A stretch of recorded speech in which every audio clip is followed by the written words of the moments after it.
तो स्वागत है आपका फिर दोबारा से।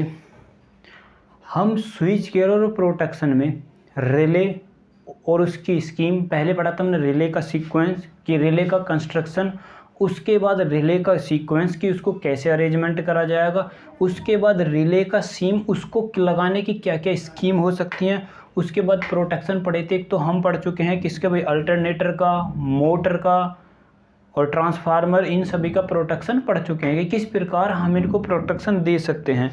अब यदि मैं कुछ थोड़ा सा ओवरव्यू दूं, थोड़ा सा एक और चीज़ समझ ली, कौन कौन से फॉल्ट ऐसे हो सकते हैं, क्या कॉज हो सकते हैं, कुछ देख लीजिए ऐसा कि क्या क्या कॉज हो सकते हैं इलेक्ट्रिक फॉल्ट के। तो पहला है मेरे पास, मैं लिख रहा हूँ फॉल्ट ऑफ इलेक्ट्रिक, देखिए लिखिए, fault of electric machine, there are these causes.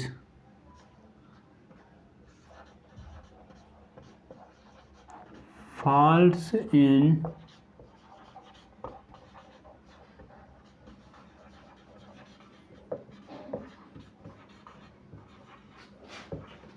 there are causes। ऐसे कौन कौन से कॉजेज हो सकते हैं, क्या क्या फॉल्ट हो सकते हैं और हम उनको कैसे कैसे रीचेक कर सकते हैं। पहला मान लीजिए एक है मेरे पास भाई ओपन सर्किट फॉल्ट। कौन सा? Open circuit fault.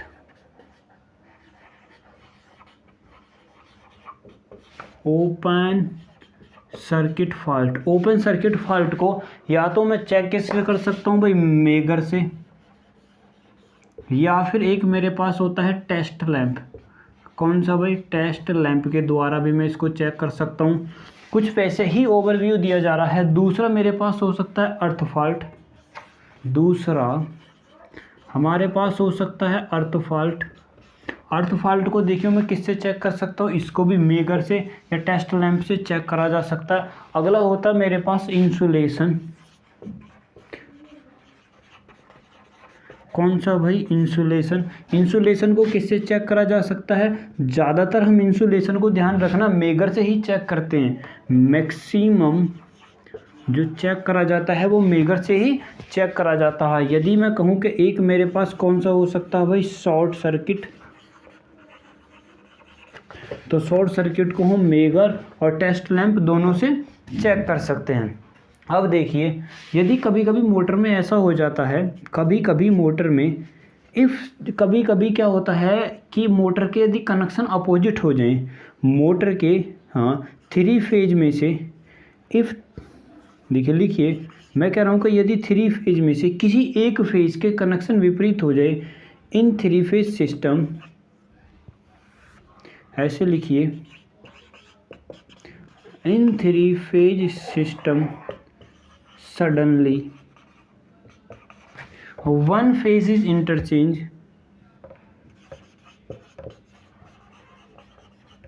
one phase is interchanged, या फिर क्या हो जाए, ओपन हो जाए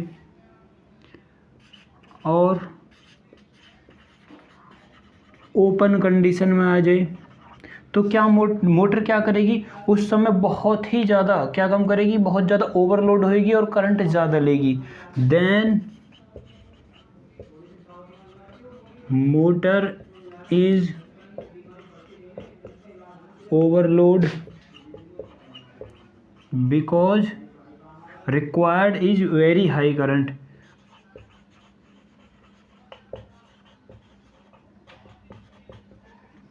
Because required very high current।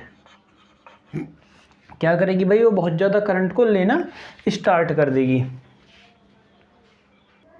Motor क्या काम करेगी, बहुत ज़्यादा। या फिर ऐसा हो जाए, देखो कंडीशन 2 है, या तो उसका एक फास्ट या तो इसका एक फास्ट डिस्कनेक्ट हो जाए, या फिर ऐसा होता है कि उसके फेज इंटरचेंज हो जाए। तो जब एक फेज कनेक्ट हो जाएगा तो मोटर ओवरलोडिंग में पहुंच जाएगी। ओवरलोड पे उसको सप्लाई पूरी नहीं मिलेगी, ओवरलोड और कर बहुत ही ज़्यादा करंट लेगी, जिससे मोटर की बाइंडिंग डैमेज हो सकती है। लेकिन एक कंडीशन ये हो सकती है कि यदि उसकी इंटरचेंज हो जाए, यदि उसके कनेक्शन इंटरचेंज हो जाए तो मोटर उल्टी दिशा में घूमने लगेगी। उल्टी दिशा में घूमने पर याद रखना है, मोटर कम स्पीड के साथ ओवर करंट के साथ घूमेगी। मोटर यदि फेज इंटरचेंज हो जाते हैं तो मोटर क्या काम करेगी, मैं सिर्फ एक फेज की बात कर रहा हूँ, दो फेज होंगे तो रिवर्स मोटर उल्टी घूमने लग जाएगी। लेकिन यदि मोटर का एक फेज कैसे ही चेंज हो जाता है, टूट जाता है, तो उस कंडीशन में मोटर उल्टी घूमेगी, रिवर्स डायरेक्शन में घूम सकती है, नहीं भी घूम सकती है, ओवरलोड की कंडीशन में हैवी करंट रिक्वायर्ड करेगी उस समय। तो क्या है, हमारे पास ये कुछ फॉल्ट हैं और उनको चेक करने की कुछ हुआ। एक देखिए, एक फॉल्ट होता है हमारे पास रोटर फॉल्ट।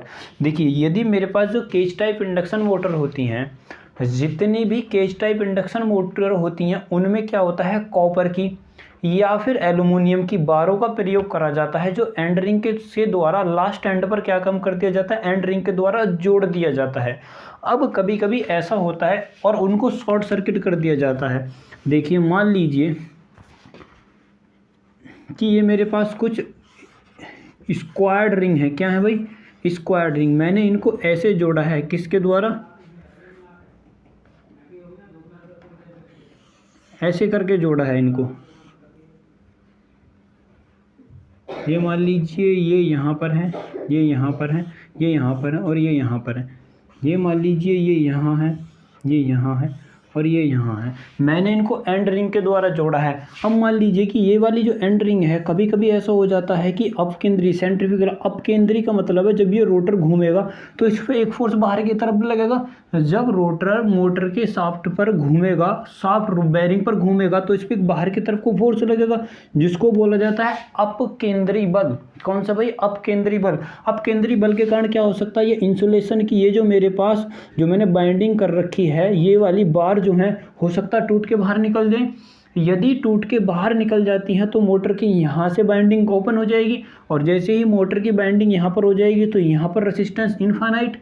तो इनफाइनाइट रेसिस्टेंस, इसका मोटर मतलब मोटर का हमारे पास फ्लक्स भी कम होएगा, और मोटर का फ्लक्स कम होएगा तो बाकी और बार पर ओवरलोड की कंडीशन बढ़ेगी, और यदि बारों पर ओवरलोड की कंडीशन बढ़ेगी तो एक करंट रिक्वायर्ड ज़्यादा करेंगी, और करंट रिक्वायर्ड ज़्यादा करेंगी, हो सकता है कि ये बार कोई सी गर्म होकर पिघल जाए या टूट जाए। यदि इनमें से एक या दो बार कोई क्या होती है, टूट जाती है या डैमेज हो जाती है, अपकेंद्री बल के कारण बाहर निकल जाती है, तो इंसुलेशन कितना, ये हमारे पास कितना दिखाएगी, रेसिस्टेंस इनफाइनाइट, और उसके कारण ये ओवरलोड की कंडीशन में चली जाएगी, और हो सकता है कि इनमें से कोई बार गर्म होकर टूट जाए या फिर पिघल जाए। और ये हमें याद रखना है, ये केज टाइप इंडक्शन मोटर के लिए। लेकिन आपको यह भी याद रखना है, जो स्लिप रिंग इंडक्शन मोटर होती है उसका रोटर हमेशा ही स्टार में कनेक्ट रहता है।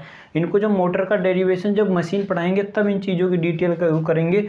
अभी बस आप फॉल्ट के बारे में समझिए कि हम फॉल्ट को कैसे कैसे रियलाइज करते हैं और क्या क्या उसके होते हैं। आगे देखिए, एक मेरे पास हो सकता है शॉर्ट सर्किट फॉल्ट, ये भी मात्र आपको बता चुका हूँ। एक हो सकता है मेरे पास slip ring fault, slip ring का डैमेज हो जाना, उनका बुरुस का हो जाना, ख़राब हो जाना, लुब्रिशिएंट बेकार हो जाना, कनेक्शन ढीले पड़ जाना आदि बहुत सारे ऐसे फॉल्ट हो सकते हैं। एक होता है भाई देखो मैकेनिकल फॉल्ट, थोड़ा सा समझना है मैकेनिकल फॉल्ट। मैकेनिकल फॉल्ट देखिए, मैकेनिकल फॉल्ट वे फॉल्ट होंगे जो विदाउट इलेक्ट्रिसिटी के लिए हम यूज करेंगे। जैसे कि मैं कहूँ कि यदि बेयरिंग ख़राब हो जाता, बेयरिंग ख़राब हो जाता, मोटर रिसक के चलती है, तो कौन सा फॉल्ट हो सकता है भाई, मैकेनिकल फॉल्ट। कौन सा फॉल्ट हो सकता है, मैकेनिकल फॉल्ट। यदि मैं कहूँ कि लुब्रिशिएंट हमारा ख़राब हो गया, बेयरिंग के बीच में फ्रिक्शन ज़्यादा हो लगा, कहानी वही है, कौन सा फॉल्ट हो सकता, मैकेनिकल फॉल्ट हो सकता। कोर के लेमिनेशन का ढीला हो जाना, कोर के लेमिनेशन का ढीला हो जाना मैकेनिकल फॉल्ट है, ना कि इलेक्ट्रिकल फॉल्ट है। कुछ इन्हीं फॉल्टों का मैं अलग डिस्कस कर रहा हूँ कि कोर के इंसुलेशन का ढीला हो जाना, लेकिन कोर के इंसुलेशन का फूक जाना या डैमेज हो जाना, कोर के इंसुलेशन का फूक जाना, डैमेज हो जाना, एक किसका फॉल्ट है, इलेक्ट्रिकली फॉल्ट है। लेकिन कोर के इंसुलेशन का ढीला हो जाना एक मैकेनिकली फॉल्ट है। कोर के लेमिनेशन का ढीला हो जाना, लुब्रिशिएंट का ढीला हो जाना, और कौन कौन से हो सकते हैं, शाफ्ट का सीधा नहीं होना। यदि ये मेरे पास किसी रोड्स पर बेयरिंग पर रखा हुआ है तो ज़रूरी है कि ये बिल्कुल अलाइंस्ड हो, बिल्कुल एकदम स्ट्रीट लाइन में हो। लेकिन यदि ये थोड़ा सा भी टेढ़ा मेढ़ा होता है, हो सकता है बेयरिंग पर एक तरफ सपोर्ट ज़्यादा बनेगी, एक तरफ कम बनेगी, जिधर ज़्यादा बनेगी उधर फ्रिक्शन ज़्यादा हो सकता है कि वो गर्म होकर टूट जाए, उसके दांतें टूट जाए, कुछ भी हो सकता। और क्या हो सकता, बेसमेंट का कुछ भी ख़राब हो जाना, क्या बेसमेंट इधर उधर टेढ़ा रखा हुआ है, और रोटर या स्टेटर के लेमिनेशन का ढीला हो जाना, कोई भी ऐसा हो सकता है, ढीले हो सकते हैं। कुछ भी बहुत सारे गर्म हो, कुछ भी ऐसी इंसुलेशन ख़राब हो सकता, और भी बहुत से कारण बन सकते हैं। तो ये हमारे पास प्रोटेक्शन और बाकी सभी चीज़ों का मशीन के लिए डिस्कशन है, क्योंकि पिछले लेक्चर में मैं बता चुका हूँ कि प्रोटेक्शन कौन कौन सा करा जाता है मोटर के लिए। बाकी ये ओवरव्यू है किसके लिए, मैकेनिकल फॉल्ट और इलेक्ट्रिकल फॉल्ट, और दूसरा ओवरव्यू है कि किस फॉल्ट को हम कैसे चेक कर सकते हैं। देखिए अब आगे देखिए प्रोटेक्शन ऑफ फीडर। अब पढ़ेंगे हम, लास्ट टॉपिक है इसमें हमारा प्रोटेक्शन ऑफ फीडर। फीडर के प्रोटेक्शन ऑफ फीडर के बाद हम पढ़ेंगे ओवर वोल्टेज से प्रोटेक्शन कैसे करा जाता है। वो ओवर वोल्टेज किसी के लिए भी हो सकता है, फीडर के लिए भी, मोटर के लिए भी, हाउसिंग के लिए भी, किसी के लिए भी। लेकिन पहले हमारे पास इसमें लास्ट टॉपिक है protection of feeder.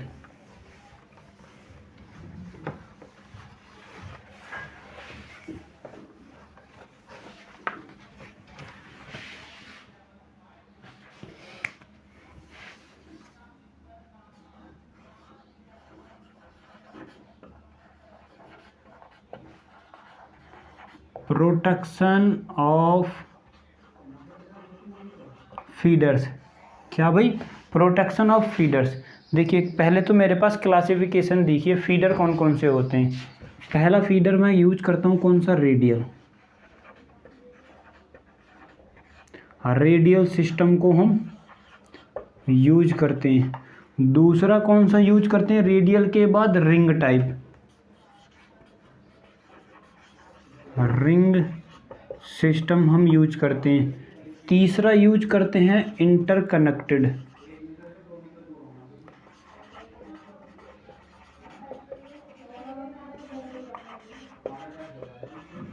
Interconnected system को हम यूज करते हैं। और भी बहुत सारे होते हैं, टी टाइप होता नहीं, लेकिन हमारे पास ये तीन ही इम्पोर्टेंट है और इनको फोकस भी आपको इन्हीं पर करना है। देखिए रेडियल फीडर का मैं बता चुका हूँ। रेडियल फीडर के बारे में थोड़ा सा ओवरव्यू रहिए। ये पैरेलल कंडक्टर की तरह काम करते हैं। These work on parallel conductor, नहीं ऐसे लिखे, इट इज वर्क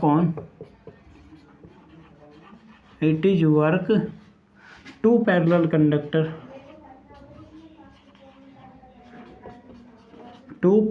कंडक्टर और यूज करे जाते हैं बल्क। दूसरा बोझ है कि बताइए यूज कहाँ करे जाते हैं, use is send bulk power. ये बल्क पावर को यूज करने के लिए यूज करे जाते हैं। दूसरा इनकी मोर रिलायबिलिटी होती है,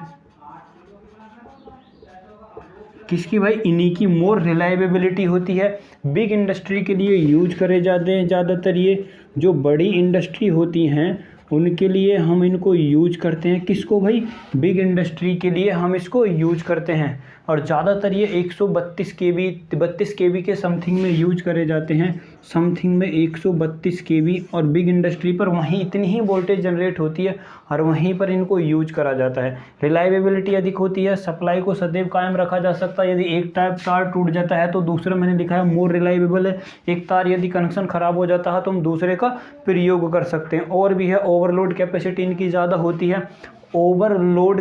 इनकी ज़्यादा होती है। सेफ्टी फैक्टर भी इसका ज़्यादा होता है। सेफ्टी फैक्टर, ओवरलोड कैपेसिटी भी इनकी ज़्यादा होती है।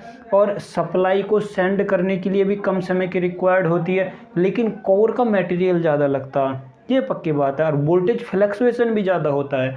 यदि कहूँगा वोल्टेज फ्लक्चुएशन ज़्यादा कहाँ पर होएगा, तो रेडियल में। कोर के मटेरियल की कहाँ ज़्यादा ज़रूरत पड़ेगी, तो रेडियल फीडर में। लेकिन बाकी हम सभी चीज़ों के मुकाबले ये ज़्यादा सही है। बाकी रिंग टाइम और इंटरकनेक्टेड सिस्टम में आपको बता चुका हूँ। अब ज़रा देखिए हम इनकी प्रोटेक्शन को पढ़ते हैं भाई। पहला प्रोटेक्शन है हमारा ओवर करंट प्रोटेक्शन।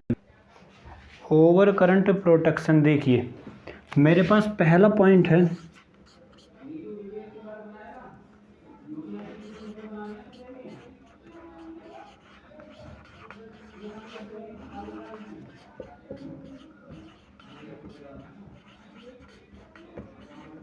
कौन सा भाई, ओवर करंट प्रोटेक्शन। देखिए मैं चाहता हूं कि भाई मैं एक ही तरफ से ओवर प्रोटेक्शन करूं।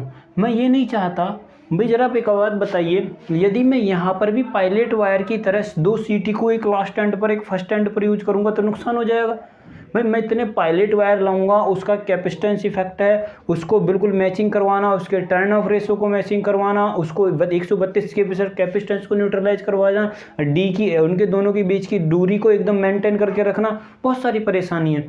तो मैंने एक और फंडा लगाया, क्यों ना भाई मैं ऐसा करूं कि इसी ओवर करंट प्रोटेक्शन में उसी सीटी का प्रयोग करके उसको 2 जगह बांट दिया जाए, और वहीं पर जो लास्ट एंड पर प्रोटेक्शन थी, यदि मैं सीटी को 2 कंप्लीट हिस्सों में बांट कर प्लंजर के अनुसार वहीं पर रिक्वायर्ड कर दूं, ऐसा सिस्टम कर दूं कि उसी के सीटी वही काम करे, सीटी बिल्कुल वही काम करे जो दोनों एंड पर काम कर रही है। देखिए अरेंजमेंट कैसे करेंगे हम, अरेंजमेंट कैसे करेंगे, मैं भाई ऊपर वाले इस सिस्टम को या इसको हटा रहा हूं। देखिए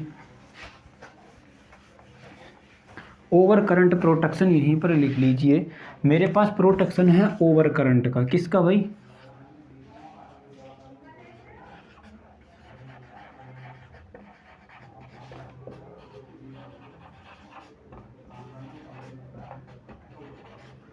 ओवर करंट प्रोटेक्शन का। देखिए ओवर करंट प्रोटेक्शन का कैसे हो सकता, अब मैं कह रहा हूं कि मेरे पास ये फीडर है, मैं सीधा फीडर को लगा रहा हूँ, ये मेरे पास हो गया सर्किट को ट्रिप करने के लिए और एक अरेंजमेंट, ये भी मेरे पास फीडर हो गया। अब मैंने कहा कि भाई मैंने जो सीटी लगाई है उस सीटी को पहले तो स्टार में पकड़ लीजिए, क्योंकि बेहतर रहेगा कि मेरे पास यदि ये स्टार है तो मैं उसे स्टार में उसको लगा सकता हूँ। और दूसरा पॉइंट ये है, अब देखो यदि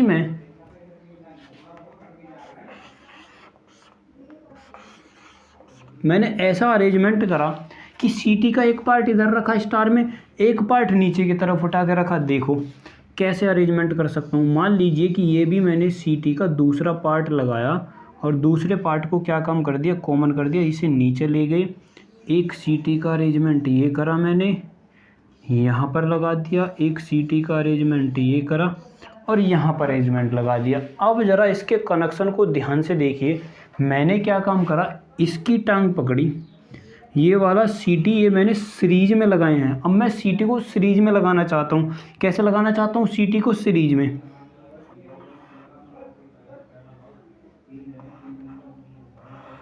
ये मैंने सीरीज में लगा दिया। क्यों भाई, ये मैंने किस में लगा दिया, सीरीज में लगा दिया। अभी ये कनेक्शन बाकी है, इसको यहाँ पर प्रोवाइड करवा दो, इसको यहाँ पर प्रोवाइड करवा दो, इसको यहाँ पर प्रोवाइड करवा दो। ये मेरे पास सीटी देखो दोनों के दोनों सीरीज में हो गए, ध्यान से देखना, अब सीरीज में हो गए भाई। अब यहाँ की करंट और यहाँ की करंट, यहाँ की करंट और यहाँ की करंट, यहाँ की करंट और यहाँ की करंट एक दूसरे को न्यूट्रलाइज करके चलेंगी, और जब तक चलेंगी जब तक बिल्कुल तीनों की बैलेंस करंट है। जैसी अनबैलेंस हुई तुरंत ही करंट का डिफरेंस होकर प्लंजर मेरे पास तुरंत ही ऑपरेट होएगा, सर्किट को ब्रेक कर देगा, सर्किट को ब्रेक कर देगा। यहीं पर लगा दीजिए कुछ ऐसा अरेंजमेंट, कुछ ऐसा कर दीजिए, कुछ ऐसा कर दीजिए, बस बाकी वही है, सर्किट ट्रिप लगाइए और ये यहीं है। बस मैंने आपको समझाया है कि मैं सीटी को कैसे अरेंजमेंट करूं कि जो प्रोटेक्शन में बहुत दूर तक दे रखा था वही प्रोटेक्शन में बिल्कुल यहीं पर आकर दूं। तो ये सीटी का वो अरेंजमेंट है जिसके द्वारा आप एक एंड से ओवर करंट प्रोटेक्शन को प्रोवाइड करवा सकते हैं।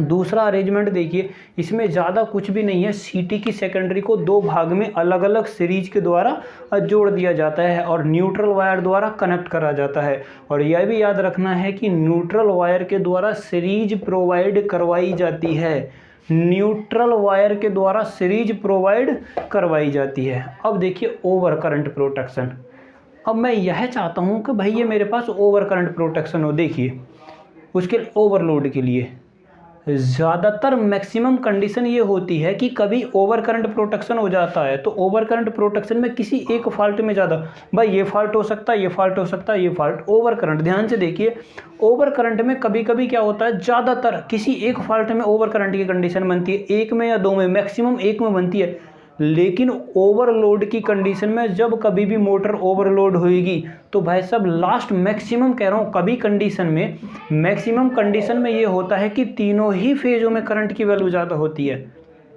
मैक्सिमम कंडीशन में ओवरलोड में तीनों ही फेज में करंट ज़्यादा होती है, लेकिन ओवर फॉल्ट में मैक्सिमम कंडीशन में किसी एक फेज में करंट की वैल्यू ज़्यादा होती है। मैं क्या कह रहा हूँ, समझ में आ रही है ना, यही बात है। तो मैं यार ऐसा अरेंजमेंट करूँ कि ये ओवरलोड के लिए काम करे। देखिए ओवर करंट को हटाएं और ओवरलोड के लिए लगाओ,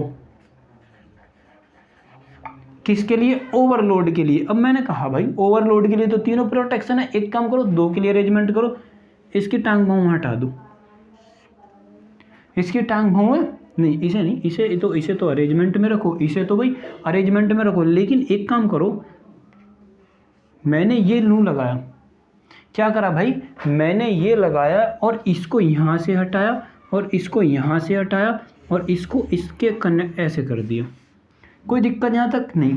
अब मैंने क्या काम करा, इस प्लंजर की जगह इसको भी हटा दिया, ये हो गया मेरे पास वो अरेंजमेंट जिसके द्वारा मैं सीटी से ओवरलोड की कंडीशन को प्रोवाइड या कंप्लीट करा जा सकता है। ये वो अरेंजमेंट है। बाकी नीचे प्लंजर लगाइए और इसको नीचे गिर दीजिए, क्योंकि ओवरलोड की कंडीशन में ये मैंने दोनों क्या काम करे हैं, सीरीज अपोजिट सीरीज में जोड़ दिए। किस में जोड़ दिए भाई? सीरीज में। लेकिन अभी भी मैं किसके द्वारा इसको सीरीज बना रहा हूँ, ये दोनों सीरीज में है, बाकी ये दोनों एक दूसरे के सीरीज में है। और कैसे सीरीज में है? न्यूट्रल वायर के द्वारा। किसके द्वारा? न्यूट्रल वायर के द्वारा। ठीक, ये बाकी मेरे पास सर्किट ब्रेकर है और जेड कनेक्शन हम कभी कभी इसको बोल देते हैं। जेड कनेक्शन इसलिए बोल देते हैं क्योंकि यहाँ पर रिप्रेजेंटेशन होती है जेड की तरह। अब आगे देखिए, अर्थ और द अनबैलेंस प्रोटेक्शन। अब मैं एक प्रोटेक्शन करता हूँ जिसको बोला जाता है अर्थ fault and the unbalance protection. कौन सा? Unbalance protection.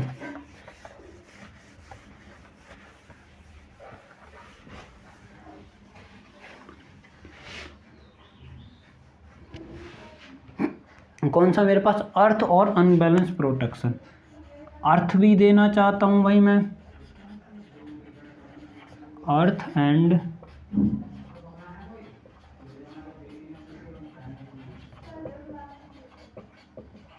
Unbalance protection. Earth and unbalance protection.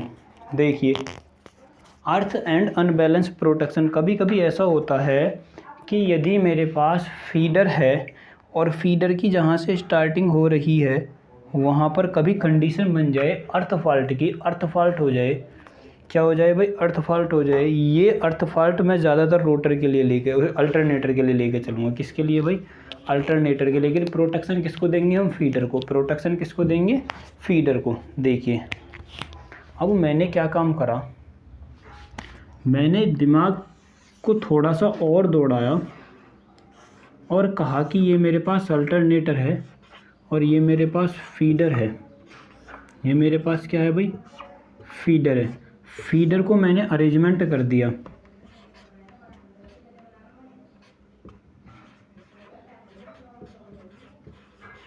Alternator. अब देखिए, ये तो मैं आपको कई बार बता चुका हूं कि जब कभी भी अर्थ फॉल्ट या अनबैलेंस प्रोटेक्शन हो उसके न्यूट्रल वायर को ग्राउंड होना अनिवार्य है। तो सबसे पहला काम है हम इसके न्यूट्रल वायर को ग्राउंड कर देते हैं। किसके द्वारा? By the resistance. रेसिस्टेंस के द्वारा ही क्यों करते हैं? यदि बूझ ले कि बताइए रेसिस्टेंस के द्वारा, क्योंकि इसकी यदि कभी कभी ऐसा हो जाता ओवर करंट हो जाती है, अर्थ फॉल्ट में ओवर करंट, तो उसको थोड़ा सा हैंडल करने के लिए या उसको कम करने के लिए हम रेसिस्टेंस का प्रयोग करते हैं। अब देखिए, मैंने क्या काम करा, एक सीटी का अरेंजमेंट करा, क्योंकि भाई मैं जानता हूँ इसे न्यूट्रल वायर है, वैल्यू तो नॉर्मल कंडीशन में जीरो ही होनी है, नॉर्मल कंडीशन में जीरो होनी है। मैंने एक और अरेंजमेंट करा भाई, मैंने ऐसा लगाया कि भाई मैं यदि इस पर सीटी लगा दूं तो सीटी लगाने का ना ही तो कोई नुकसान है, कोई भी नुकसान नहीं है, क्योंकि इसमें करंट वो जूं की तू लगी रहेगी जैसे ना के बराबर है। लेकिन इतना मैं जानता हूँ यदि इस वायर में थोड़ी सी भी करंट फ्लो होती है तो सीटी एनर्जाइज होगी, और सीटी एनर्जाइज होगी, उस एनर्जाइज से हम कुछ भी करवा सकते हैं। मतलब कि हमने ये सोचा इस सीटी पर क्या काम करें, एक रिले का अरेंजमेंट कर दें। किसका? रिले का। और ये रिले क्या कर देगी? सर्किट को ट्रिप कर देगी और प्लंजर को नीचे की तरफ गिर देगी। तो ये एक अरेंजमेंट है, सिर्फ एकदम बेस्ट कर उसमें है। कितने भी फीडर होते हैं, अल्टरनेटर होते हैं, सबसे ज़्यादा प्रो यूज होने वाला यही एक कॉन्सेप्ट है क्योंकि भाई अल्टरनेटर में क्या होता है, देखो इसमें है कुछ नहीं, सीटी है, सीटी एनर्जाइज होगी, वो हमारे लिए प्रोटेक्शन रिले के द्वारा क्या कर देगी, प्लंजर को नीचे गिर देगी, खत्म। आगे देखिए अनबैलेंस करंट प्रोटेक्शन, ये दोनों के लिए प्रोटेक्शन करेगा, अर्थ के लिए भी और अनबैलेंस के लिए भी।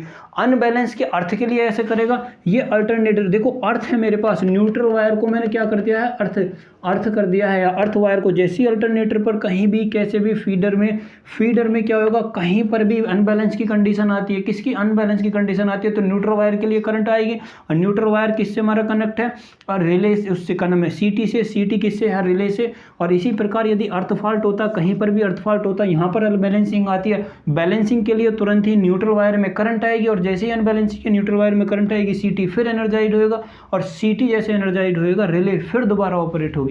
और ये दोनों ही कंडीशन के लिए क्या करेगा, बेस्ट प्रोटेक्शन प्रदान करेगा। किसके लिए भाई, फीडर और अल्टरनेटर दोनों के लिए। अब देखिए यदि मैं कहूँ भाई मैं ये चाहता हूँ कि मुझे ये अब नहीं चाहिए, मुझे इसमें अर्थ वाला नहीं चाहिए, अब मैं कहता हूँ कि ज़्यादातर मैंने फीडर को ऐसा अरेंजमेंट करो कि जिसमें अनबैलेंस की कंडीशन हो, अर्थ की ना हो। देखिए यदि कभी बूझ ले, चित्र बना के दे दे कि बताइए मैं सिर्फ अनबैलेंस की करना चाहता हूँ, किसकी भाई, अनबैलेंस की, तो कुछ ज़्यादा कुछ नहीं करना। अनबैलेंस का सीधा सीधा है कि अनबैलेंस में हम जानते हैं कि किन्हीं 3 वायरों में फ्लो होने वाली टोटल करंट कितनी होती है भाई, 0 होती है। कैसे होती है, 0 होती है।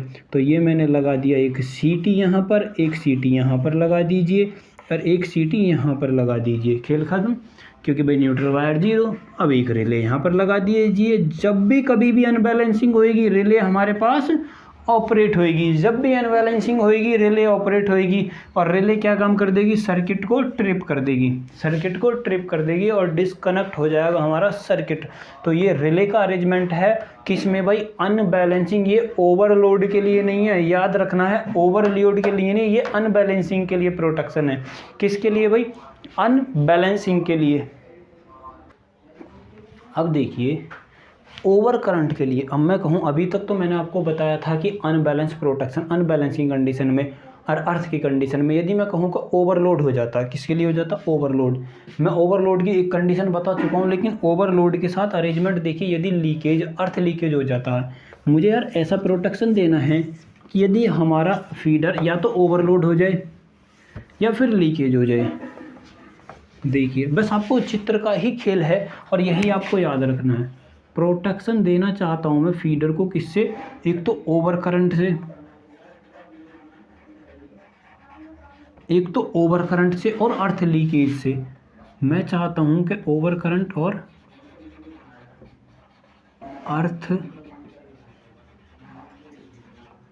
अर्थ लीकेज से, किससे भी, अर्थ लीकेज से। देखिए फीडर है, पक्की है, ये भी फीडर है, ये भी फीडर है मेरे पास, ठीक। अब मैंने क्या काम करा, ये मैंने सीटी लगाया, ये भी सीटी लगाया और ये भी सीटी लगाया। एक काम करिए, इसको ज़रा थोड़ा सा ऊपर रख लीजिए क्योंकि ज़रूरत हमें स्पेस ज़्यादा की है। ये मैंने लगाया यहाँ पर और ये लगाया मैंने यहाँ पर। अब देखिए ज़रा, अब मैं इस सीटी को इस प्रकार अरेंजमेंट करूं, यदि मैं इसको ऐसे कर दूं, मुझे क्या करना है, पहले आप फॉल्ट देखिए। एक तो मुझे करना है ओवर करंट, जैसे ही ओवर करंट कहे इसकी तीनों की तीनों बाइंडिंग को क्या कर दीजिए, आप एक साथ कनेक्ट कर दीजिए। अब एक तरफ का मेरे पास ऐसा बाइंडिंग बन गई कि कभी भी मैं इसको आगे यूज करूंगा तो ये ओवर करंट प्रोटेक्शन के लिए है, ओवर करंट प्रोटेक्शन के लिए। जहां पर तीनों आपको एक जगह जुड़ जाएं तो वहां पर कम से कम 50% रेस्पॉन्सिबिलिटी है कि ओवर करंट प्रोटेक्शन के लिए है। अब जरा देखिए ओवर करंट प्रोटेक्शन के लिए, अब मैं चाहता हूँ इस न्यूट्रल वायर को, यदि वो पैर सीरीज में आ जाता फिर तो 100% ही आपका क्या है, ओवर करंट प्रोटेक्शन के लिए है। किसके लिए है, ओवर करंट प्रोटेक्शन के लिए। अब मैंने क्या काम करा, इसको उठाया और इसको लिया और एक रिले कनेक्ट कर दिया। क्या कर दिया, एक रिले कनेक्ट कर दिया।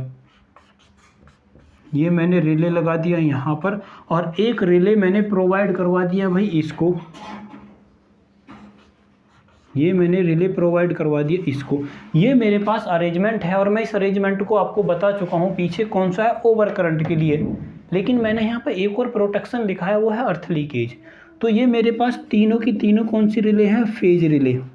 तीनों मेरे पास कौन सी हैं भाई, ये फेज रिले। कौन सी रिले हैं, फेज रिले, जो प्रोटेक्शन किससे देती हैं, ओवर करंट से। किससे प्रोटेक्शन देती हैं, ओवर करंट से। लेकिन मुझे प्रोटेक्शन चाहिए अर्थ से भी, तो एक काम करिए, आप एक रिले को इसके जो मेरे पास न्यूट्रलिंग पॉइंट बनना है उसके साथ एक और रिले लगा दीजिए। ये है मेरे पास भाई अर्थ रिले। ये कौन सी है मेरे पास, अर्थ रिले, और ये प्रोटेक्शन देगी अर्थ लीकेज के लिए। किसके लिए, अर्थ लीकेज के लिए। अब ये है हमारे पास। अब यदि मैं कहूँ, ये तो हो गया ठीक, लेकिन यार मैं चाहता हूँ कि ये मेरे पास ऐसा कुछ अरेंजमेंट करा जाए जिससे कि मेरे पास कुछ इसमें कंपोनेंट कम करे जा सकते हैं। यदि आप चाहो तो इस रिले को भी हटा सकते हो, आप इस रिले को सीधा भी लगा सकते हो, ये भी एक अरेंजमेंट है। क्योंकि अर्थ के लिए अब पहले से ज़्यादा, अब यह भी बिल्कुल वही है, ये ओवरलोड के लिए भी काम करेगा और अर्थ के लिए भी काम करेगा। किसके लिए, अर्थ के लिए भी काम करेगा और ओवरलोड के लिए भी काम करेगा। इसको कहाँ कहाँ पर यूज करते हैं हम, अनबैलेंसिंग में, शॉर्ट सर्किट में, अर्थ फॉल्ट में, अनबैलेंस फॉल्ट में। किस किस में यूज कर सकते हैं भाई इसको, शॉर्ट सर्किट में हम इसको यूज कर सकते हैं, शॉर्ट सर्किट में इसको यूज कर सकते हैं,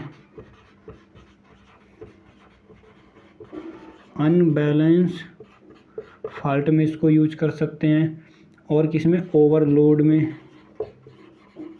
ओवरलोड आदि में क्या करा जा सकता है भाई, इसका प्रयोग करा जा सकता है। या शॉर्ट सर्किट हो गया, अनबैलेंस हो गया, या अर्थ फॉल्ट के लिए। अच्छा मैंने अर्थ रिले लगाया है, ओवरलोड हटाओ, और मैंने बोला तो था भाई अर्थ रिले के लिए, अर्थ फॉल्ट के लिए। किसके लिए, अर्थ फॉल्ट के लिए, ओवरलोड के लिए नहीं, अर्थ फॉल्ट के लिए लिखिए। अब देखिए एक हमारे पास होता है डिस्टेंस और इम्पिडेंस रिले। कौन सा, डिस्टेंस और इम्पिडेंस रिले,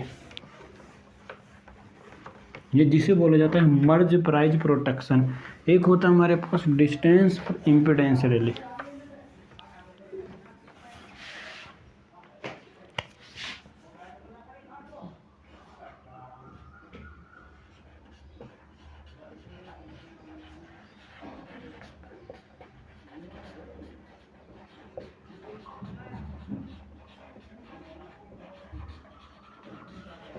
डिस्टेंस और इम्पिडेंस रिले। देखिए मैं जानता हूं कि ये जो रिले प्रयोग हो रही है, जितनी ज़्यादा डिस्टेंस होती है उतनी ही इम्पिडेंस के रेस्पेक्ट में काम करती है।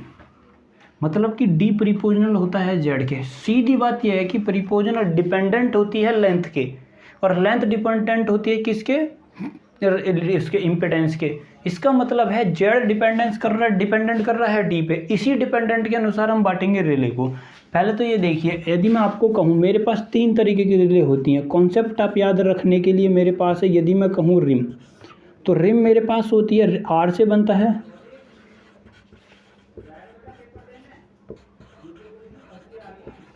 Reactance relay,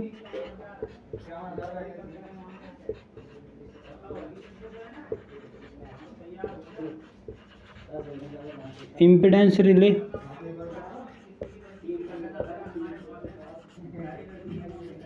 mho relay.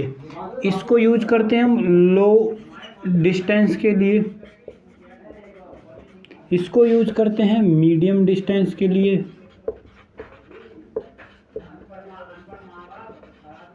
और इसको यूज करते हैं लॉन्ग डिस्टेंस के लिए। किसके लिए, लॉन्ग डिस्टेंस के लिए। अब देखिए मैं यूज कर रहा हूँ, मैं उसके लिए, किसके लिए, प्रोटेक्शन यूज कर रहा हूँ, डिस्टेंस प्रोटेक्शन। मर्ज प्राइज प्रोटेक्शन में देखिए, मर्ज प्राइज प्रोटेक्शन में ही देखिए आप, होता क्या है, मेरे पास 2 तरीके के टॉर्क होते हैं। एक तो होता है ऑपरेटिंग टॉर्क और एक होता है रिस्ट्रेनिंग टॉर्क। एक होता है, मान लीजिए कि ऑपरेटिंग टॉर्क, ऑपरेटिंग टॉर्क जो होता है मेरे पास, मान लीजिए मैंने टी नॉट बराबर होता है KI1। एक होता है रेस्ट्रेनिंग टॉर्क,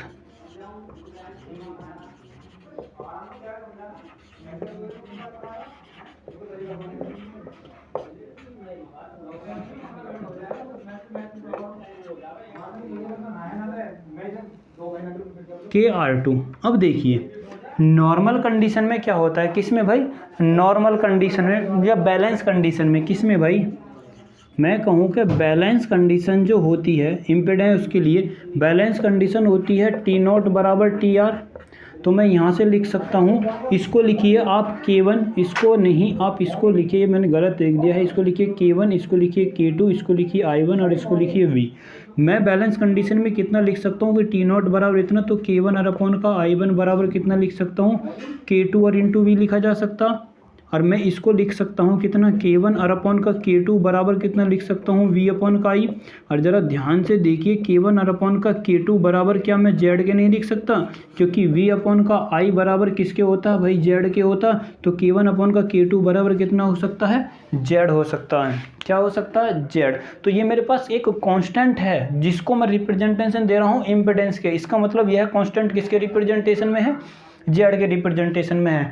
सबसे बड़ी कहने का मतलब यह है कि K1 और K2 क्या है, ऑपरेटिंग टॉर्क और रिस्ट्रेनिंग टॉर्क के एक रेशो का अनुपात है। तो रिस्ट्रेनिंग टॉर्क और ऑपरेटिंग टॉर्क, इन दोनों की डिपेंडेंसी किस पर डिपेंड कर रही है, इम्पीडेंस पर। ध्यान से सुनिए, ऑपरेटिंग टॉर्क और रिस्ट्रेनिंग टॉर्क जो डिपेंडेंट हैं वो किस पर हैं, जेड पर डिपेंडेंट हैं, इम्पीडेंस पर डिपेंडेंट है। इसीलिए इसको बोला जाता है इम्पीडेंस डिस्टेंस रिले। और इसी रिले का हम प्रयोग करते हैं किस में भाई, फीडर में। और इसी प्रकार देखिए, अब कभी अनबैलेंस की कंडीशन में, किस में भाई, अनबैलेंस की कंडीशन में, मान लीजिए कि जेड एक पर्टिकुलर जोन के लिए फिक्स करा गया है, जेड एक पर्टिकुलर फिक्स जो उसके लिए जोन के लिए फिक्स करा गया है। अब जब अनबैलेंस की कंडीशन बनेगी तो ऑपरेटिंग टॉर्क ज़्यादा होएगा, रिस्ट्रेनिंग टॉर्क कम होएगा। तो ऑपरेटिंग टॉर्क ज़्यादा है तो टी नॉट बराबर ये है मेरे पास अनबैलेंस की कंडीशन। अनबैलेंस कंडीशन कौन सी भाई, unbalance condition T not T R से ज़्यादा होएगा। तो मैं यहाँ पर लिख सकता हूँ K1 और इंटू आई बराबर लिख सकता हूँ K2 इंटू वी। तो मैं इसे लिख सकता हूँ K1 और अपॉन का K2 बराबर लिख सकता हूँ V अपॉन का आई, V अपॉन का आई।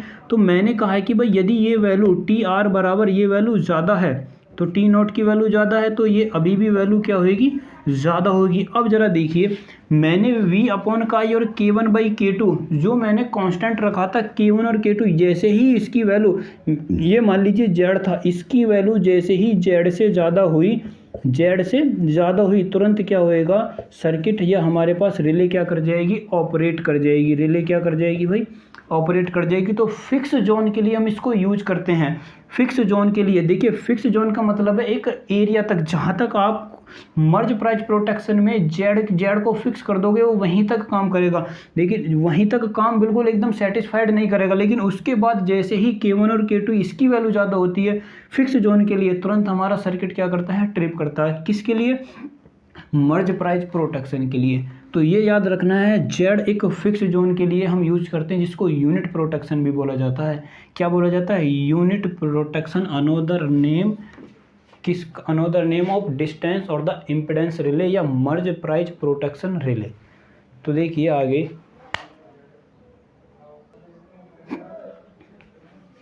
देखिए एक होता है मेरे पास gradient time relay, gradient lag time relay. Gradient मैंने बोला gradient time lag relay. Gradient का मतलब है ऐसे ग्रेडिंग करना, जैसे हम ग्रेडिंग करते हैं ना एक के बाद एक, ऐसी होता है हमारे पास।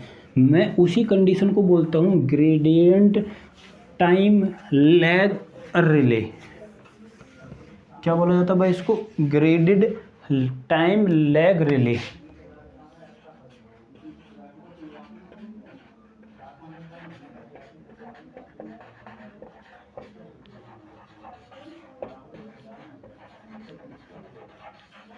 Graded time lag relay. Single and से देखिए, पहले देखिए आप सिंगल एंड से, पहला कहूँ सिंगल एंड से ही बताऊंगा, डबल एंड का कभी भी रिप्रेजेंटेशन में नहीं आता। देखिए मान लीजिए कि हम क्या काम करते हैं, फीडर को देखो कैसे अरेंजमेंट करते हैं। जनरेटिंग स्टेशन, ये मान लीजिए कि मेरे पास जनरेटिंग स्टेशन है, ये मेरे पास है न्यूट्रल पॉइंट। न्यूट्रल पॉइंट से हम यहाँ से फीडर को यूज करते हैं। किसको यूज करते हैं हम, पहले सर्किट ब्रेकर को। किसको, सर्किट ब्रेकर को। ये मेरे पास एक ट्रिप सर्किट लगा दिया। क्या लगा दिया भाई, ट्रिप सर्किट। यहाँ पर एक रिले का अरेंजमेंट कर दिया जो इसको ट्रिप करके एनर्जाइज करेगी और इसको अलग करेगी। देखिए यहाँ पर अब मैं क्या काम करता हूँ, यहाँ पर एक लगा देते हैं हम भाई रिले। क्या लगा देते हैं, रिले के लिए एक और अरेंजमेंट कर देते हैं। ये मेरे पास हो गया, ये ऐसे देखिए, ये मेरे पास रिले के लिए अरेंजमेंट हो गया। ये मैंने लगा दिया यहाँ पर आर, इसको मान लीजिए आप R1। क्या मान लिया भाई मैंने, R1। ये मान लीजिए मेरे पास मुझे मिला सब स्टेशन 1। फिर दोबारा वही अरेंजमेंट करिए। मैंने कहा ये मेरे पास वही सर्किट ब्रेकर है, फिर मैं इसे आगे को चला। ये मैंने क्या काम करा, ये यहाँ पर हो गया, यहाँ पर मैंने फिर लगाया, फिर मैंने रिले का अरेंजमेंट करा। ये रिले थी मेरे पास भाई R2। कौन सी रिले है मेरे पास, R2। इसके बाद देखिए एक मैं यदि इसी अरेंजमेंट करता हूँ, ऐसी मान लीजिए, ऐसी प्रोटेक्शन हम करते हैं। एक यहाँ पर होता है R3, यहाँ पर होता है R4। इनका टाइम का सीक्वेंस देखिए, R4 के लिए मैं टाइम करता हूँ 0.5, इसके लिए 0.1, इसके लिए 1.5, इसके लिए मैं करता हूँ 2.0। अब देखिए मान लीजिए कि कभी कहीं पर, इसमें थोड़ा सा और चित्र को मॉडिफाई करते हैं। ये मेरे पास हो गया, यहाँ पर भी मैंने एक रिले लगाई है। ये R3 के लिए रिले थी। ये सब स्टेशन S1 है, ये S2 है, और ये S3 और S4 की कंडीशन आगे बनेगी। R4 की कंडीशन बनेगी 0.5 के लिए आगे। देखिए किसके लिए भाई, 0.5 के लिए। ठीक, देखिए अब मान लीजिए कि कहीं पर या तो इस सब स्टेशन के पास फॉल्ट होता है, इस सब स्टेशन के पास फॉल्ट होता। मान लीजिए यहाँ पर सब स्टेशन पर फॉल्ट होता, और जैसे यहाँ पर फॉल्ट होता, रिले इतनी ऑपरेट है। पहले तो एक नोट करके लिख लीजिए, एक पॉइंट नोट करके लिख लीजिए कि किन्हीं भी दो रिले के बीच में 4 सेकंड से कम, किन्हीं भी दो सब स्टेशन पर या न्यूट्रल रिले या ऑपरेटिंग रिले जितनी भी हैं, उनमें 4 सेकंड से कम टाइम के बीच का अंतराल नहीं होना चाहिए। टाइम डिफरेंस मैं लिख रहा हूँ भाई, time difference between 2 relay is minimum 4 second. मतलब कि 4 सेकेंड से ज़्यादा ही होना चाहिए, 4 सेकेंड से कम नहीं होना चाहिए। तो जैसे ही ये तो मैंने एक अरेंजमेंट के लिए लिख दिया है। मान लीजिए कि ये यहाँ पर फॉल्ट होता है सब स्टेशन S3 पर। यदि सब S3 पर वो क्या होता है, फॉल्ट होता है, तो ये वाली रिले तुरंत ऑपरेट करनी चाहिए। मान लीजिए कि किसी कंडीशन बाद ये रिले ऑपरेट नहीं करती है, तो ये रिले नहीं करेगी, तो फिर ये रिले करेगी उस समय बाद, क्योंकि फिर ये फॉल्ट को डिटेक्ट करेगी। यदि ये भी नहीं होती है तो उसके बाद ये रिले ऑपरेट करेगी। तो एक ना एक कोई ना कोई सी रिले एक के बाद एक ऑपरेट करती चली जाती है। तो ये इसको बोला जाता है time lag, gradient lag time lag relay, graded time lag relay. Time lag relay में पूछा जाता है कि बताइए सब स्टेशन से दूर, इंपॉर्टेंट जो क्वेश्चन बनता है, रिले की टाइमिंग क्या होती है, घटती जाती है, और सब स्टेशन की तरफ टाइमिंग क्या होती है, बढ़ती जाती है। रिले की टाइमिंग और किसी भी रिले के बीच में 4 सेकंड से कम का टाइम और गैप नहीं होना चाहिए। रिले के हम पल्ली तरफ जाते हैं, सब स्टेशन से पल्ली तरफ, तो रिले की टाइमिंग घटती है, और रिले से उर्ली तरफ आते हैं, उसको सब स्टेशन की उर्ली तरफ आते हैं, जनरेटिंग स्टेशन की तरफ चलते हैं, जनरेटिंग स्टेशन की तरफ चलते हैं, तो रिले की टाइम सेटिंग क्या होती है, बढ़ती है, और सेटिंग से जनरेटिंग स्टेशन से दूर जाते हैं तो क्या होता है, टाइमिंग घटती है। और किन्हीं भी दो रिलों के बीच में 4 सेकंड से ज़्यादा का अंतराल नहीं होना चाहिए, ज़्यादा ही होना चाहिए उससे। इसको बोला जाता है प्राइमर। अब देखिए यदि मेरे पास R3 मैंने लिखा है यहाँ पर R3 R4, मान लीजिए कि फॉल्ट होता है R3 पर। किस पर, R3 पर। जैसे ही R3 पर फॉल्ट होएगा तो R3 ऑपरेट होना चाहिए। पहली कंडीशन मैंने ऑप्शनलिटी दी थी R3 को, तो R3 को बोलूँगा मैं प्राइमरी प्रोटेक्शन। क्या बोलूँगा मैं, प्राइमरी प्रोटेक्शन। अब मान लीजिए R3 ऑपरेट नहीं हुआ, R2 ऑपरेट होता है, या दूसरे के बाद में R3 के बाद R2 ऑपरेट होता है, तो R2 को बोलेंगे हम सेकेंडरी प्रोटेक्शन। क्या बोलेंगे, सेकेंडरी प्रोटेक्शन, या ब्रेकअप प्रोटेक्शन, या बैकअप प्रोटेक्शन, या फिर क्या बोलेंगे हम इसको, बैकअप प्रोटेक्शन। मान लीजिए ऐसे भी हो सकता है, यदि मैं इसको प्राइमरी कहूँ तो ये सेकेंडरी और बैकअप प्रोटेक्शन कहलाता, या फिर मैं इसको बैकअप प्रोटेक्शन बोल सकता हूँ, इसको सेकेंडरी बोल सकता हूँ, इसको क्या बोल सकता हूँ, प्राइमरी या मेन प्रोटेक्शन बोल सकता हूँ। तो इस अरेंजमेंट का हम इसीलिए यूज करते हैं ताकि इसमें रिलायबिलिटी 100 से भी ज़्यादा गुना % बढ़ जाती है, क्योंकि हम यहाँ पर 100 तो मान के चलते हैं, उससे ज़्यादा यहाँ पर हो जाती है, उससे ही ज़्यादा 200-300% की रिलायबिलिटी हमें इसमें प्राप्त होती है। इस अरेंजमेंट को ही हम ज़्यादातर यूज करते हैं। अब देखिए, यदि मैं कहता हूँ कि मेरे पास ये मेन प्रोटेक्शन है, ये ही आपको याद रखना है। यदि ये मेरे पास मेन प्रोटेक्शन है तो ये मेरे पास सेकेंडरी प्रोटेक्शन कहलाएगा। कौन सा भाई? Secondary protection. सेकेंडरी प्रोटेक्शन कहलाएगा, या फिर मैं इसी को बोलूँगा बैकअप प्रोटेक्शन। कौन सा भाई? Backup protection. कौन सा प्रोटेक्शन बोलूँगा? Backup protection. देखिए आगे, यदि मैं कहूँ कि ये मेरे पास क्या है भाई? करैक्टरिस्टिक्स हैं। यह मैंने लिखा, इधर देखो, इधर मैंने लिखा इनके लिए टाइम, इसके लिए मैंने लिखा यहाँ पर, उसके लिए करंट के लिए, और एक तरफ रखा मैंने टाइमिंग के लिए। मान लीजिए कि मेरे पास रिले ऑपरेट होती हैं, मान लीजिए कि रिले मेरे पास एक के बाद एक ऑपरेट होती है। ये मेरे पास I1 है, ये मेरे पास टाइम है, तो टाइम ही लिख लीजिए T से। तो यदि मुझे पहले ऑपरेट, सबसे ज़्यादा टाइम और करंट के लिए वैल्यू ये R1, सबसे कम के लिए R4। भाई सबसे कम टाइम और सबसे पहले रिले जो ऑपरेट होएगी कौन सी होएगी? R4। ये R4 के लिए करैक्टरिस्टिक है, ये R3 के लिए करैक्टरिस्टिक है, ये R2 के लिए करैक्टरिस्टिक है, और ये R1 के लिए करैक्टरिस्टिक्स है। तो ये मेरे पास अलग अलग करैक्टरिस्टिक हैं। किसके लिए? रिले के लिए। देखना, सबसे ज़्यादा करंट और टाइमिंग किसकी है? R1 की। उससे कम किसकी है? R2 की। उससे कम किसकी है? R3 की। सबसे कम किसकी है? R4 की। तो ये करैक्टरिस्टिक है इसकी रिले की। ये सबसे बेस्ट मेथड है फीडर को बचाने के लिए। ये मेरे, अब देखिए इसमें एक और नोट करके लिखिए लाइन, इसमें जो हम रिले प्रयोग करते हैं वो किसका प्रयोग करते हैं? यदि बूझ ले कि बताइए हम किस रिले का प्रयोग करेंगे, तो इसमें करा जाता है इनवर्स टाइम करैक्टरिस्टिक्स। किसका? इनवर्स टाइम करैक्टरिस्टिक वाले इंडक्शन मैग्नेटिक टाइप रिले का, induction type over current relay का। किसका? ओवर करंट रिले का। देखिए मैं यहाँ पर लिख रहा हूँ इनवर्स टाइम लैग करैक्टरिस्टिक्स। कौन सा? Inverse time lag characteristic induction type over current relay.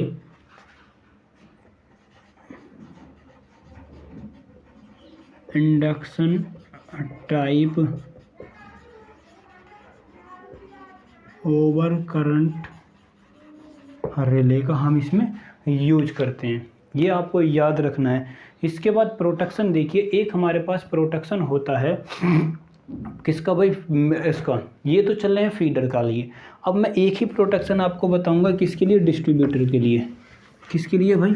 Distributor के लिए। देखो इसमें सिर्फ डायरेक्शन का ही हम यूज करते हैं, नॉन डायरेक्शन या डायरेक्शन किसी एक रिले का यूज करते हैं। लेकिन भाई साहब फीडर में दोनों रिलेओं का, उसमें डिस्ट्रीब्यूटर में दोनों रिले का यूज करा जाता है। ये आपको अंतर याद रखना है कि फीडर में सिर्फ डायरेक्शन रिले का ही यूज करते हैं। किसका? डायरेक्शन रिले का यूज करते हैं। लेकिन डिस्ट्रीब्यूटर में हम दोनों रिले का यूज करते हैं। क्यों यूज करते हैं? क्योंकि यहाँ पर तो पावर सिर्फ सप्लाई होने के लिए वेरिएशन है, लेकिन डिस्ट्रीब्यूटर में पावर को सप्लाई रिसीव दोनों के लिए परमानेंट काम होता है। वहाँ पर ये नहीं कि पावर एक ही साइड में सप्लाई होती है, दोनों तरफ को सप्लाई होती है। फीडर में एक ही डायरेक्शन में सप्लाई होती है, लेकिन डिस्ट्रीब्यूटर में दोनों तरफ को हो सकती है। यदि इधर फॉल्ट हो जाए तो दूसरे एंड से सप्लाई आ जाएगी, यदि इधर फॉल्ट हो जाए तो पहले एंड से सप्लाई आ जाएगी। तो इसीलिए हम उसमें डायरेक्शन, नॉन डायरेक्शन दोनों तरह की रिले का यूज करेंगे। क्यों यूज करेंगे? क्योंकि पावर सप्लाई का पता नहीं है भाई कब से किधर सब स्टेशन से कनेक्टेड होके आ जाए। तो इसी अरेंजमेंट को दूर करने के लिए, इसी दिक्कत को दूर करने के लिए हम डायरेक्शन और नॉन डायरेक्शनल दोनों का यूज करते हैं। अब मान लीजिए मैं सिर्फ एक एंड से बता रहा हूँ। देखिए ये मान लीजिए मेरे पास सब स्टेशन है, ये जनरेटिंग स्टेशन। कौन सा भाई? ये जनरेटिंग स्टेशन। ये मैंने लगाया है यहाँ पर बस बार। क्या लगाया भाई? बस बार। मैंने यहाँ पर रिले यूज करा एक, कौन सा भाई? रिले यूज करा यहाँ पर non directional over current relay.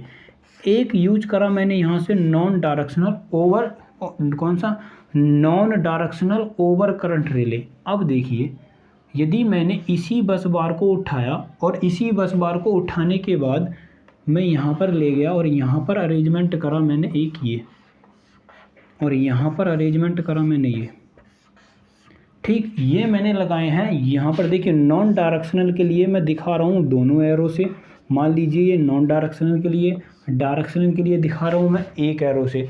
तो आप इसको बनाइए रिवर्स डायरेक्शन में, क्योंकि मैं इसको आगे एक और कनेक्शन में प्रोवाइड करवा सकता हूँ। इसको भी आप एक रिवर्स डायरेक्शन में लीजिए।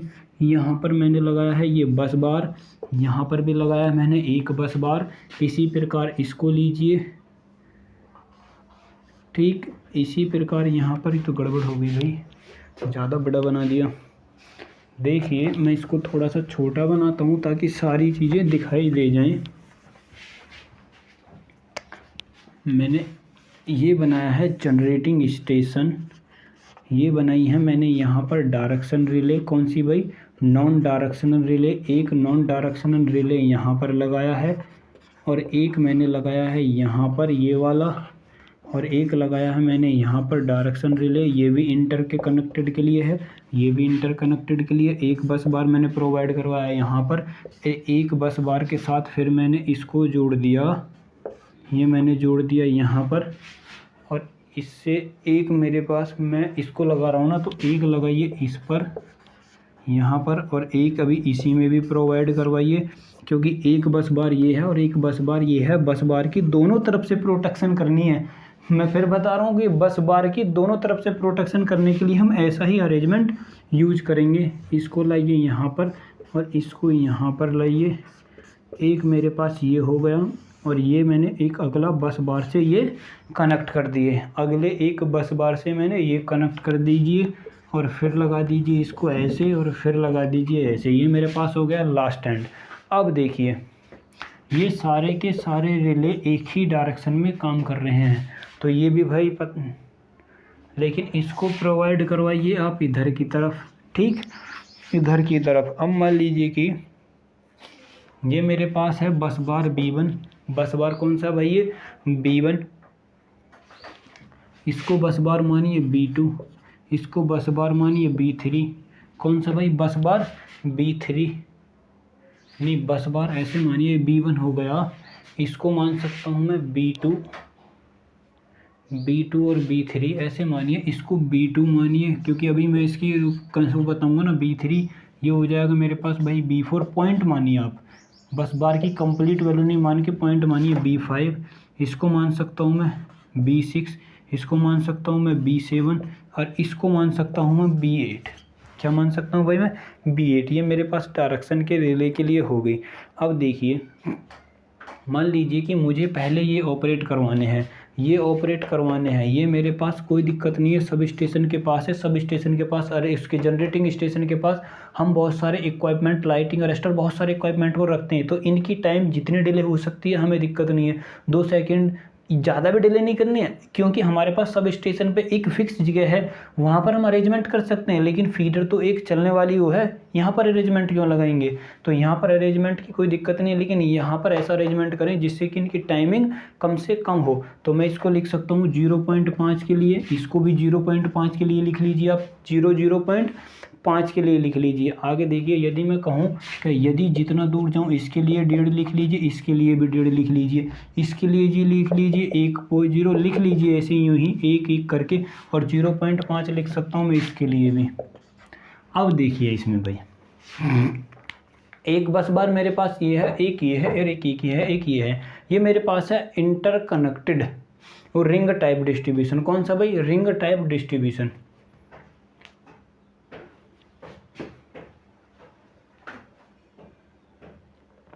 देखिए मान लीजिए कि फॉल्ट यहाँ पर हुआ है, फॉल्ट मान लीजिए यहाँ पर हुआ है। अब ज़रा देखिए, जैसे ही फॉल्ट यहाँ पर होएगा, फॉल्ट होने पर मैं जानता हूँ कि सबसे पहले रिले इसके पास में कौन सी है, ये वाली। यदि मैं रिले को भी नाम दूँ, ये मान लीजिए R1, R2, R3, R4, R5, R6, R7, R8, और R9।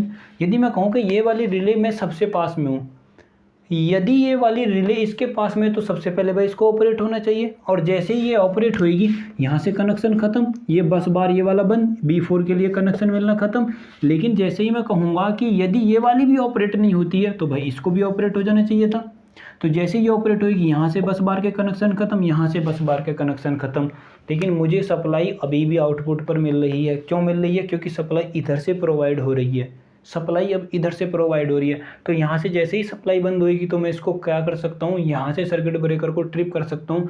यहाँ पर भी या आइसोलेटर सर्किट ब्रेकर को अलग करके क्या करा जा सकता है, इस अरेंजमेंट को सही करा जा सकता। दूसरी कंडीशन में मान लीजिए कि फॉल्ट यहाँ पर हुआ है, तो सबसे पहले ऑपरेट इसे होना चाहिए था, इसे ओपन होना चाहिए था, क्योंकि और दूसरी बार में फिर इसे ऑपरेट होना चाहिए था। तो ये इसका मतलब इनमें से कोई सी भी रिले ऑपरेट हो जाएगी, तो ये बाकी हमारे पास कनेक्शन जो का तो बचा रहेगा। सप्लाई यहाँ तक प्रोवाइड करवाई जा सकती है, यहाँ से लेकर यहाँ तक इस डिस्ट्रीब्यूटर में। तो ये मेरे पास इंटरकनेक्टेड वह डिस्ट्रीब्यूशन है जिसमें हम रिले का अरेंजमेंट इस प्रकार करते हैं। देखिए ये मेरे पास नॉन डायरेक्शनल है, क्योंकि यहाँ पर सप्लाई आ भी सकती है, यहाँ पर सप्लाई जा भी सकती है। लेकिन यहाँ पर ज़्यादातर क्या होता है, डायरेक्शनल ही होती हैं। ये भी डायरेक्शनल है, ये भी डायरेक्शनल है, ये भी डायरेक्शनल है। जिन पर एक एरो का निशान एक ही साइड पर है वो है डायरेक्शनल, और जिन पर दोनों की तरफ है वो है नॉन डायरेक्शनल। कौन सी है? Non directional. उनकी कोई डायरेक्शन नहीं है, वो दोनों डायरेक्शन में काम कर सकती हैं। तो ये अरेंजमेंट होता है किसके लिए भाई? रिंग टाइप डिस्ट्रीब्यूटर अरेंजमेंट होता है। इसी के द्वारा हम आज के समय में सभी को यूज करते हैं। बस आपको याद रखना है कि बताइए, क्वेश्चन बनता है कि यहाँ पर फॉल्ट कर देगा, यहाँ पर फॉल्ट कर देगा, यहाँ पर फॉल्ट कर देगा, यहाँ पर, कि कौन कौन सी रिले हमारे पास, उस पर रिले के नंबर लिख के देगा, कौन सी रिले इस समय ऑपरेट है और कौन सी रिले हमारे पास ऑपरेट नहीं है, और सप्लाई किस एंड पर मिल रही है, किस एंड पर नहीं मिल रही है। तो ये हमारे पास अरेंजमेंट है। और देख लीजिए, यदि मैं कहूँ कि फॉल्ट यहाँ पर होता, फॉल्ट यहाँ पर होता, ये रिले बंद है, ये रिले ऑपरेट होगी, तो ये दोनों रिले ऑपरेट होंगी। इधर के में बस बार कनेक्शन खत्म, इधर के बस बार कनेक्शन खत्म, लेकिन अभी भी इधर से सप्लाई मिल रही है, सप्लाई हमें यहाँ तक मिलेगी। तो बाकी और इसके बाद यदि देखा जाएगा तो यहाँ से सप्लाई कनेक्ट करेंगे, फिर यहाँ से भी, और फिर इसको सही करेंगे और दोबारा फिर रिन्यू करेंगे। तो अगला हम इसके बाद पढ़ेंगे ओवर वोल्टेज प्रोटेक्शन। अब हमारे पास रिले और उससे संबंधित सारी चीज़ें समाप्त होती हैं। इसके बाद हम पढ़ेंगे ओवर वोल्टेज प्रोटेक्शन। अभी तक हम overload, leakage, over current, short circuit आदि सभी फॉल्टों को और उनके प्रोटेक्शन की चर्चा कर चुके हैं। इसके बाद जो हम पढ़ेंगे ओवर वोल्टेज प्रोटेक्शन से पढ़ेंगे, जिसको लाइटिंग स्ट्रीम आदि इन्हीं के नाम से जाना जाता है। तो चलिए आज